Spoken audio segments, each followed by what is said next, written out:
வணக்கம் மக்களே, welcome to the venture show. இன்னைக்கு நம்ம பார்க்க போகிறது சத்தமின்றி முத்தம் தா அப்படின்ற தமிழ் மூவியோட ரிவ்யூ.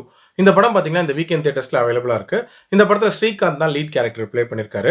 இந்த படம் ஒரு இன்ட்ரெஸ்டிங்கான மிஸ்ட்ரி த்ரில்லராக சத்தமே இல்லாமல் சம்பவம் பண்ணுவோம் அப்படின்ற மாதிரி இந்த டீம் இறக்கியிருக்காங்க. உண்மையிலே சம்பவம் பண்ணியிருக்காங்களா இல்லையா அப்படின்றத நம்ம இந்த ரிவ்யூவில் பார்த்துடலாம். இந்த படத்தோட கதை அப்படின்னு பார்த்தீங்கன்னா படத்தோட ஸ்டார்டிங்லேயே ஹீரோயினை துரத்தி யாரோ கொலை பண்ண முயற்சி பண்ணுறாங்க. அந்த முயற்சியில் ஹீரோயினுக்கு பலத்த அடிபட்டுருது தலையில். அதனால அவங்க பழசெல்லாம் மறந்துடுறாங்க. ஹீரோயின் ஆக்சுவலாக ஸ்ரீகாந்த் தான் ஹாஸ்பிட்டலில் சேர்த்துருப்பாங்க. ஸ்ரீகாந்த் தான் தன்னோட கணவர் அப்படின்ற மாதிரி சொல்லிட்டு அந்த ஹாஸ்பிட்டலில் ரெஜிஸ்டர் பண்ணியிருப்பாங்க. அதனால ஹீரோயினுமே ஸ்ரீகாந்த் கூட போயிடுவாங்க. ஆனால் ஸ்ரீகாந்தோ நிறைய பேரை மர்மமான முறையில் கொலை பண்ணிக்கிட்டே இருக்காரு. உண்மையிலே ஸ்ரீகாந்த் யாரு, ஸ்ரீகாந்துக்கும் அந்த பொண்ணுக்கும் என்ன சம்பந்தம், அண்ட் உண்மையிலே அந்த பொண்ணோட கணவர் யாரு அப்படின்ற மாதிரி நிறைய மர்மங்கள் நிறைஞ்ச ஒரு படம் தான் இந்த படம். இந்த படத்தோட கதையை நான் சொல்லும் போதே ஒரு பயங்கரமான மிஸ்ட்ரி த்ரில்லராக இருக்குமோ அப்படின்ற மாதிரி நீங்கள் யோசிப்பீங்க. ஆனால் இந்த படத்தை இம்ப்ளிமெண்ட் பண்ண விதத்தை நீங்கள் பார்த்தீங்கன்னு வச்சுக்கோங்களேன், உங்களோட சத்தம் நின்றும் அப்படின்னு சொல்லலாம். அந்த அளவுக்கு வாயடைச்சு போயிருவீங்க. ஃபர்ஸ்ட் திங், இந்த படத்தோட ஹீரோவான ஸ்ரீகாந்த் ஒரு பயங்கரமான சீரியல் கில்லர் அப்படின்ற மாதிரி காட்டியிருப்பாங்க. அதுவும் அவர் கத்தியை ஹேண்டில் பண்றதுல ஒரு மிகப்பெரிய ஸ்பெஷலிஸ்டா இருப்பாரு. அப்படி அந்த கத்தியை வச்சு எப்படி கொலை பண்றாரு அப்படின்னு பாத்தீங்கன்னா, ஓரமா உட்கார்ந்து இருக்கிற ஒருத்தரை லைட்டா போய் கழுத்துல இந்த இடத்துல லைட்டா ஒரு கீரலை போட்டு போயிடுறாரு. பார்த்தா அந்த நபரும் இறந்து போயிடுறாரு. எப்படா சாவான் அப்படின்னு நீங்க கேட்டீங்கன்னா அதுதான் அவரோட ஸ்பெஷாலிட்டி அப்படின்றாங்க. அதே மாதிரி இந்த படத்துல ஒரு விதமான மர்மங்கள் நிறைஞ்ச ஒரு கதையா கொடுக்கணும் அப்படின்ற மாதிரி முயற்சி பண்ணியிருக்காங்க.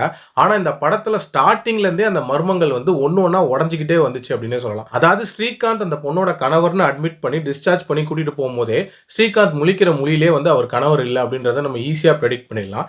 சரி, உண்மையிலே ஸ்ரீகாந்த் நல்லவரா கெட்டவரா அப்படின்ற ஒரு டைலமும் இருந்துட்டு இருந்துச்சு. அதையுமே பாத்தீங்கன்னா அந்த பொண்ணோட உண்மையான கணவரை காட்டுவாங்கல்ல, அந்த சீன்லேயே அது மொத்தமும் உடஞ்சிருச்சு அப்படின்னே சொல்லலாம். அதுக்கப்புறம் என்னென்ன மாதிரியான சம்பவங்கள் நடக்க போகுது அப்படின்றதையுமே நம்ம ரொம்ப ஈஸியா ப்ரெடிக்ட் பண்ணலாம். ஏன்னா அந்த கணவர் பண்ற காரியம் அந்த அளவுக்கு அப்பட்டமா இருக்கும். அதே மாதிரி இந்த படத்தை நடுவில் ஒரு எராட்டிக் த்ரில்லரா எடுக்கலாம் அப்படின்ற மாதிரிலாம் யோசிச்சிருப்பாங்க போல இருக்கு. பொதுவா எராட்டிக் த்ரில்லர்ல என்ன இருக்கும், ஒரு பொண்ணு நிற்பாங்க, அவங்கள சாட்டையால அடிக்கிற மாதிரியான ஃபேண்டசி சீன்ஸ் இருக்கும். இதில் பார்த்தீங்கன்னா படத்தோட வில்லன் அந்த மாதிரி சட்டைக்கிட்டலாம் கழட்டி போட்டு அப்படி நிற்கிறாரு. என்னை அடி அடின்னு சொல்லிட்டு ஹீரோயினை பார்த்து சொல்ற மாதிரியான காட்சிகள்லாம் இருக்கு. இந்த மாதிரியான விபரீதம்லாம் எதுக்கு பண்ணாங்க அப்படின்றது சத்தியமா புரியல. அதே மாதிரி இந்த படத்துல போலீஸ் கேரக்டர் டிப்பிக்கல் பழைய தமிழ் போலீஸ் எப்படி இருப்பாங்களோ அந்த மாதிரியான போலீஸ் தான். அதாவது எல்லா கொலைகளும் முடிஞ்சதுக்கு அப்புறம் தான் வருவாங்க.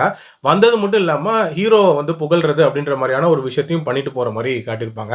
அதே மாதிரி ஹீரோயினுக்கு இந்த படத்துல செலக்டிவ் அமினிஷியா நீங்க கேள்விப்பட்டிருப்பீங்க.